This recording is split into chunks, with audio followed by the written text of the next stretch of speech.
Olá pessoal, bem-vindos a mais um vídeo de matemática financeira. Nesse vídeo nós vamos falar sobre juros simples, juros compostos, cartão de crédito, o famoso rotativo do cartão e como que se trabalham com parcelamento de dívidas em juros compostos. O meu nome é Felipe Reitman e vou ajudar vocês a entender tudo isso de uma vez só usando um exercício. Vamos lá.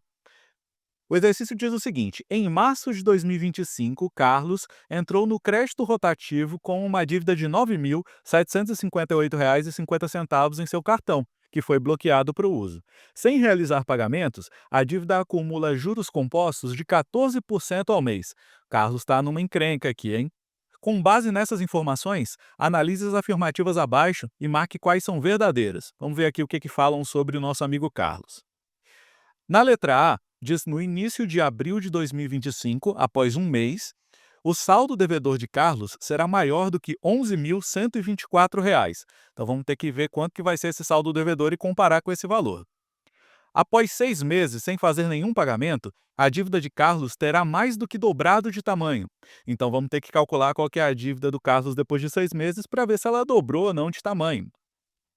Se a dívida de Carlos fosse corrigida a uma taxa de juros simples de 30% ao mês, após um ano, o saldo devedor total seria inferior ao calculado nas condições originais do problema. Ou seja, aqui a gente vai ter que comparar o impacto de uma conta em juros simples com uma em juros compostos, né?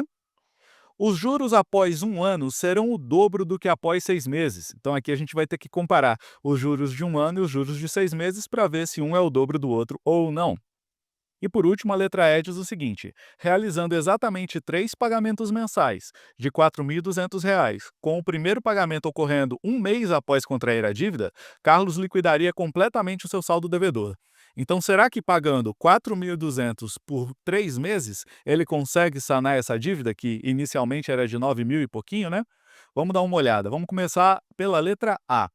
Na letra A, lembrando, a gente está falando de um mês de dívida, então o nosso prazo é um mês, e a gente quer verificar se depois de um mês a dívida vai ser ou não maior do que R$ 11.124. Então vamos calcular essa dívida depois de um mês. Precisamos lembrar que nossa dívida original, inicial, é de R$ 9.758,50 e ela está correndo a juros compostos de 14% ao mês. Então, aqui, para resolver esse problema, a gente vai utilizar um cálculo de montante em juros compostos, bastante clássico, né? M é igual a C, que multiplica 1 mais I, tudo isso elevado a N, e aqui cada letrinha tem o seu significado. A letra C representa o capital, que é o valor presente, aquilo que vai sofrer juros. A letra I é a taxa de juros compostos, que no caso aqui vai ser a taxa de juros colocada ali como 14%. Essa taxa pode ser ao dia, ao mês, ao ano, nesse caso é uma taxa ao mês. N é a quantidade de períodos, a quantidade de dias, ou a quantidade de meses, ou a quantidade de anos, etc., que essa dívida está correndo. E M é o montante, o valor futuro, quanto que vai ser a dívida depois de uma determinada quantidade de tempo. Então, consultando as informações do nosso enunciado, a gente pode reescrever essas letrinhas, né? Primeiro, o nosso capital é a nossa dívida inicial, R$ 9.758,50. É essa dívida que vai sofrer juros. Depois, essa taxa de juros, ela está descrita em 14% ao mês. A gente pode reescrever isso na sua forma decimal como 0,14. A quantidade de períodos que vai ficar a dívida correndo é um mês. A taxa foi escrita em 14% ao mês e o N também está escrito em meses. Então a gente não vai precisar fazer nenhum tipo de conversão aqui para executar o nosso cálculo. E assim a gente vai conseguir calcular e descobrir o valor do montante. Substituindo os valores dentro da fórmula, no lugar de C, R$ 9.758,50. No lugar de I, 0,14. E no lugar de N, 1, porque é apenas um mês. Agora vamos separar essa fórmula para poder a gente fazer o cálculo dela bem passo a passo. Primeiramente, dentro do parênteses, 1 mais 0,14 vai trazer para a gente 1,14. Agora a gente já pode pegar esse resultado e elevar o expoente que está do lado de fora do parênteses, que nesse caso é 1. 1,14 elevado a 1 vai dar o próprio 1,14. Então, esse fator agora a gente vai multiplicar pelo valor da dívida original, que era R$ 9.758,50, e a gente vai obter o nosso montante, que é o valor da dívida depois de um mês, que vai ser R$ 11.124,69. Então, vamos observar. Esse aqui é o valor que vai ter de dívida depois de um mês. E o exercício pediu para a gente poder conferir se isso era ou não maior do que R$ 11.124. Então, por comparação direta, a gente pode falar que sim, é maior, então é verdadeira. É verdadeira por causa de 69 centavos de diferença. Então, tomem cuidado na hora de fazer seus cálculos financeiros, não esqueçam dos centavos, tá? Para não correr o risco de errar.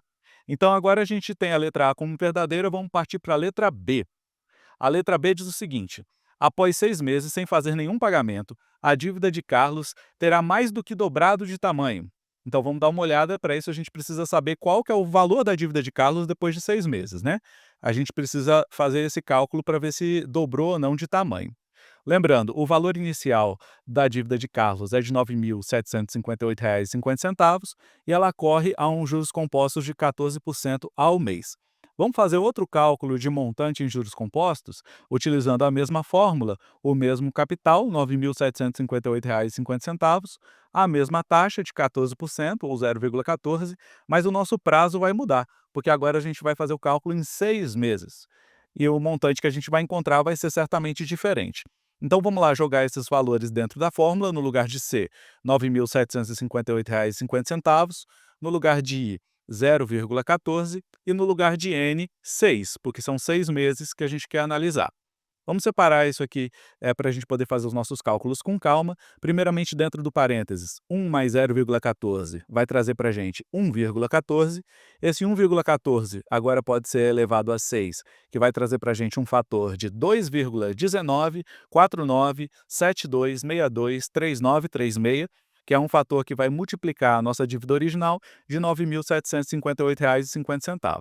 Ao executar essa multiplicação, a gente vai chegar no montante de R$ 21.419,6403,507. Então, esse aqui é o resultado do montante.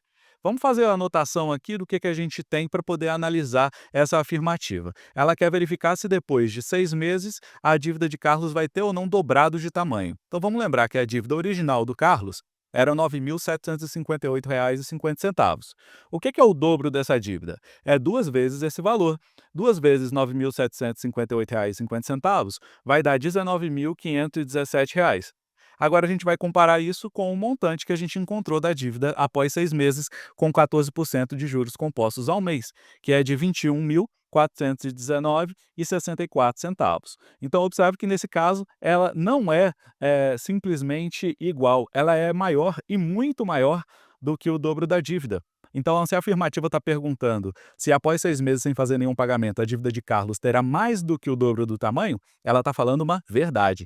Então, essa afirmativa é verdadeira, vai ter bem mais do que o dobro do tamanho. Então, aqui acaba a nossa letra B, vamos para a nossa letra C, que diz o seguinte: se a dívida de Carlos fosse corrigida com uma taxa de juros simples de 30% ao mês, após um ano, o saldo devedor total seria inferior ao calculado nas condições originais do problema. Então veja, aqui a gente vai ter que fazer um experimento com juros simples de 30% ao mês. E a gente vai ter que comparar isso com o valor em um ano e verificar se ele é inferior ou não ao que foi calculado utilizando os parâmetros originais do problema. Lembrando que a dívida original é de R$ 9.758,50 e ela corre a juros compostos de 14% ao mês. Então a gente vai ter que comparar qual que vai ser a dívida em um ano, usando essa métrica de juros compostos de 14% ao mês e também a de juros simples de 30% ao mês. E a gente vai comparar as duas para ver qual delas é maior. Então vamos começar aqui calculando o nosso montante em juros compostos em um ano. A fórmula é a mesma, m igual a c que multiplica 1 mais i elevado a n. O nosso capital continua sendo R$ 9.758,50. A nossa taxa continua sendo 14% ao mês, ou seja, 0,14. E a quantidade de meses agora são 12, porque a gente vai trabalhar em um tempo de um ano. A gente vai ver quanto que é a dívida depois de um ano em juros compostos. Assim a gente vai descobrir o montante, que é o valor futuro. Vamos jogar esses valores dentro da fórmula, no lugar do C, 9.758,50, no lugar do I, 0,14, no lugar do N, 12. Então vamos separar agora essa fórmula para a gente poder fazer os cálculos aos poucos.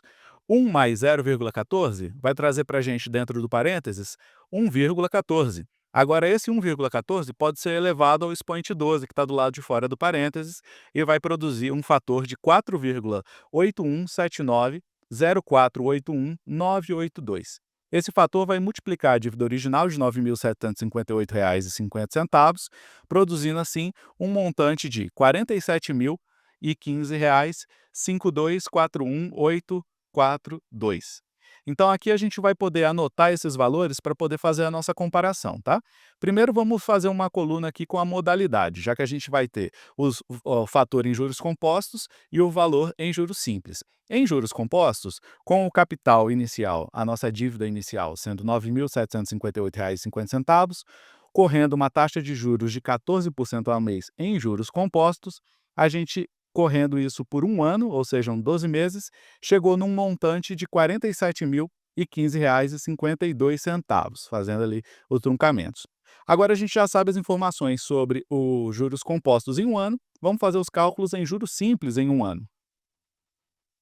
Para juros simples em um ano, a gente vai utilizar outra fórmula, a fórmula de montante em juros simples, que vai ser M igual a C, que multiplica 1 mais I vezes N. Aqui não tem expoente, aqui é só multiplicação. O valor do capital é o mesmo, R$ 9.758,50. O valor ao mês da taxa de juros simples é de 30%, ou seja, 0,3, e o prazo é de 12 meses, para a gente fazer o comparativo em um ano. O montante a gente vai encontrar fazendo esses cálculos. Substituindo o valor de C por R$ 9.758,50, a gente vai substituir o valor de I por 0,3 e o valor de N por 12. Vamos separar essa conta aqui para a gente poder fazer aos poucos. Agora, dentro do parênteses, a gente tem uma soma e uma multiplicação. Primeiro, a gente faz a multiplicação, 0,3 vezes 12. 0,3 vezes 12 vai trazer para a gente um resultado de 3,6. Agora, a gente pode multiplicar, a gente pode somar isso com 1.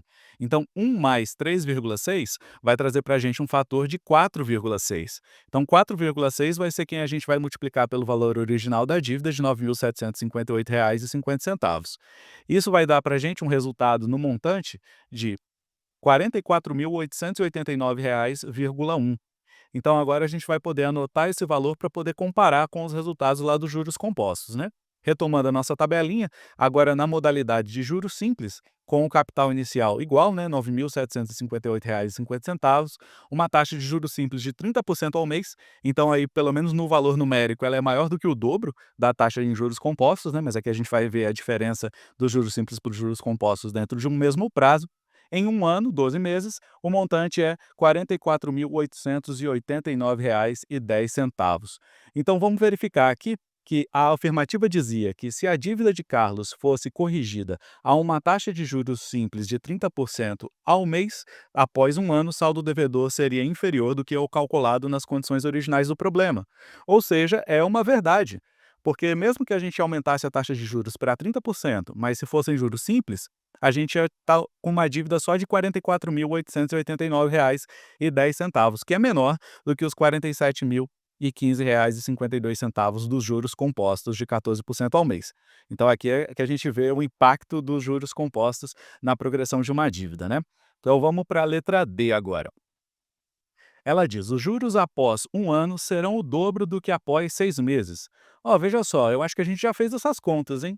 Vamos lembrar aqui, os juros após um ano a gente acabou de calcular. Vamos ter que verificar se isso é igual ao dobro dos juros de 6 meses, que era lá da letra B. Então a gente tem aqui as informações iniciais, que a dívida era R$ 9.758,50, que corria a 14% ao mês em juros compostos. Vamos fazer uma tabelinha, ver se a gente consegue recuperar aquilo sem ter que fazer as contas todas de novo. Vamos separar por prazo, tá? Então a gente vai ter a dívida após 6 meses em juros compostos e após 12 meses em juros compostos. A taxa de juros é a mesma, 14% ao mês nos dois casos. O capital inicial também é o mesmo, R$ 9.758,50 nos dois casos. E nas letras anteriores a gente já calculou o montante. O montante em juros compostos por 6 meses vai ser R$ 21.419,64. Em juros compostos por 12 meses, vai ser R$ 47.015,52. Mas que o problema está perguntando não é sobre a comparação dos montantes, é a comparação dos juros. Então, para a gente fazer o cálculo dos juros, a gente basta lembrar que os juros é igual ao montante menos o capital.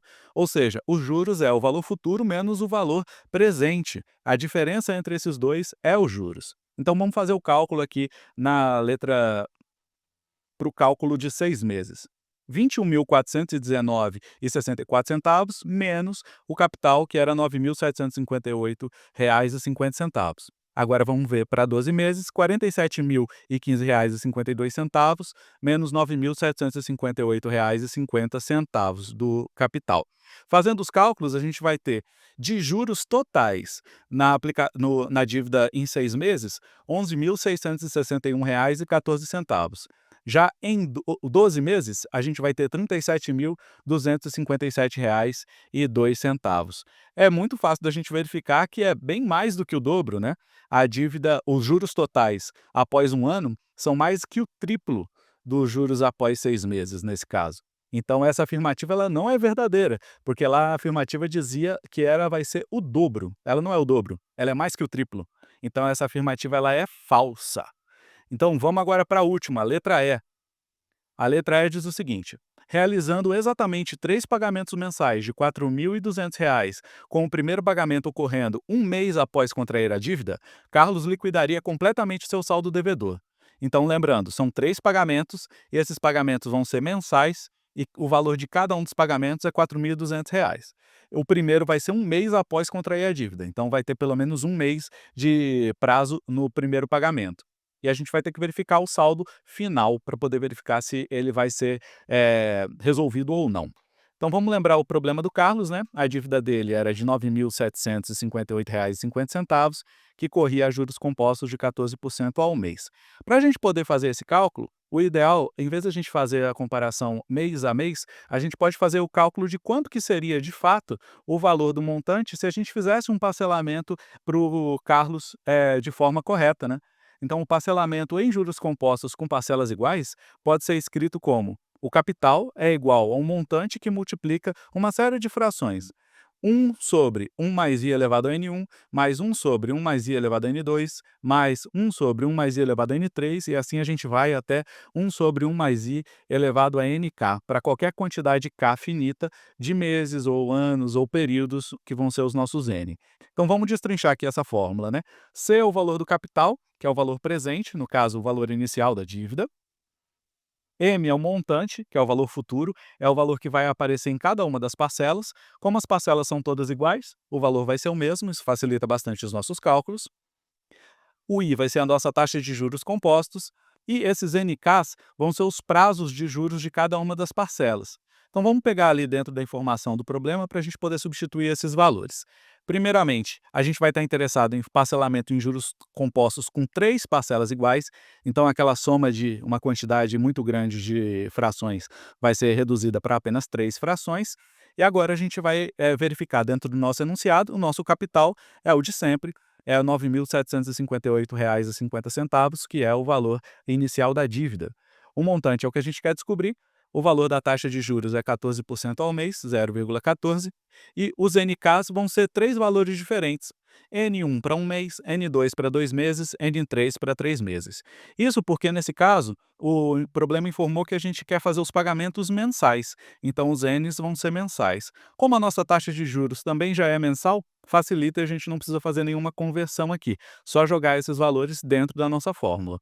Então vamos lá jogar os valores dentro da fórmula, a gente vai ficar com, no lugar do capital, R$ 9.758,5, o montante é o que a gente vai descobrir, a taxa de juros vai substituir o I, 0,14, em todos os 3 elementos da soma, e agora o nosso N1 vai valer 1, nosso N2 vai valer 2, porque são 2 meses, e o nosso N3 vai valer 3, porque são 3 meses. Então agora a gente tem uma fórmula que só tem uma incógnita e a gente pode fazer os cálculos para poder descobrir qual é o valor dela. E assim a gente vai descobrir, de fato, quanto que o nosso amigo Carlos deveria pagar mensalmente para poder sanar sua dívida em 3 parcelas mensais.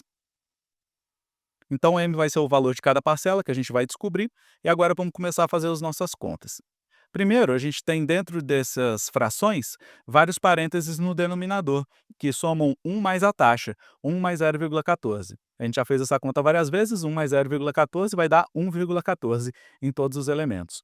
Agora, dentro do denominador de cada fração, a gente tem uma potência. Então, vamos calcular essas potências para poder ver quanto que vai dar. Então, a gente vai ter 1,14 elevado a 1 dá 1,14. 1,14 elevado a 2 dá 1,2996. E 1,14 elevado a 3 vai dar 1,481544. Então agora a gente ainda tem que calcular o valor dessas frações, né? 1 dividido por 1,14, que vai dar para a gente um resultado de 0,87719298,245. Depois o 1 dividido por 1,2996, que vai dar para a gente como resultado 0,76946752,847. E a última fração é 1 mais 1 sobre 1,481544, que vai dar para a gente um resultado de 0,67497151,620. Isso com as limitações aqui que a calculadora que eu estou utilizando tem para exibir a quantidade de dígitos limitada, né? Aqui em cada um desses resultados já tem aproximações ou truncamentos.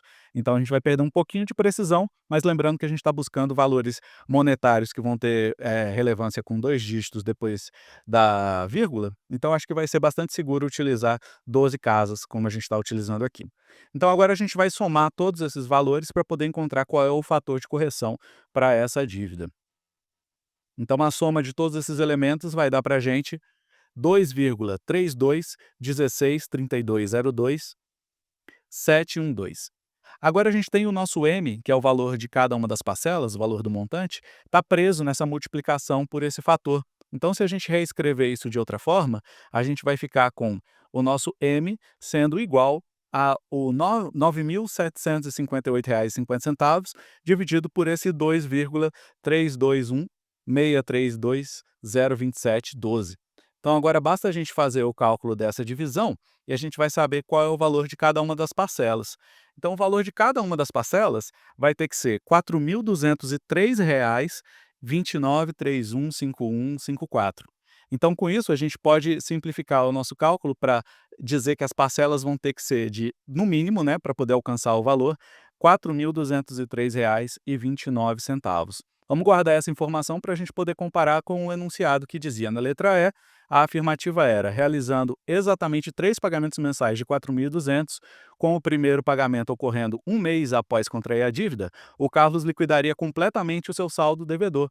E isso não vai ser verdade, isso é falso, porque ele precisaria fazer pagamentos no valor de R$ 4.203,29. Então, fazendo 3 pagamentos de 4.200, não dá para sanar completamente a dívida, infelizmente, meu caro Carlos. Então, agora que a gente já resolveu pelo menos os problemas matemáticos do Carlos, né? A gente não vai lá pagar a dívida dele, mas a gente vai informar para ele qual dessas afirmativas está correta ou não. A gente pode retomar o problema, né? Então a gente tem, em março de 2025, o Carlos entrou no crédito rotativo com uma dívida de R$ 9.758,50 no seu cartão, que foi bloqueado para o uso. Sem realizar os pagamentos, a dívida acumula juros compostos de 14% ao mês.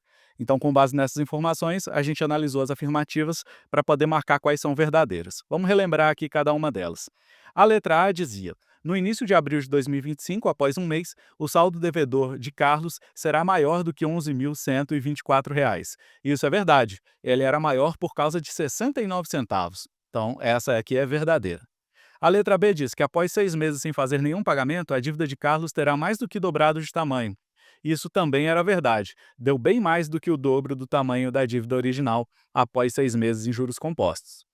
Se a dívida de Carlos fosse corrigida a uma taxa de juros simples de 30% ao mês, após um ano o saldo devedor total seria inferior ao calculado nas condições originais do problema.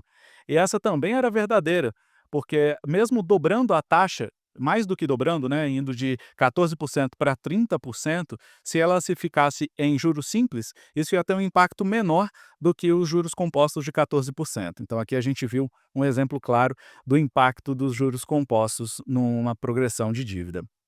A letra D diz: os juros após um ano serão o dobro do que após 6 meses. Então aqui a gente recuperou os valores que a gente fez nos cálculos da letra B e da letra C e comparou para poder extrair deles apenas os juros. E verificou que ela é falsa, porque os juros após um ano não vão ser o dobro, vão ser mais do que o triplo do que após 6 meses. E na letra E, a gente tinha realizando exatamente 3 pagamentos mensais de 4.200, com o primeiro pagamento ocorrendo um mês após contrair a dívida, Carlos liquidaria completamente o saldo devedor.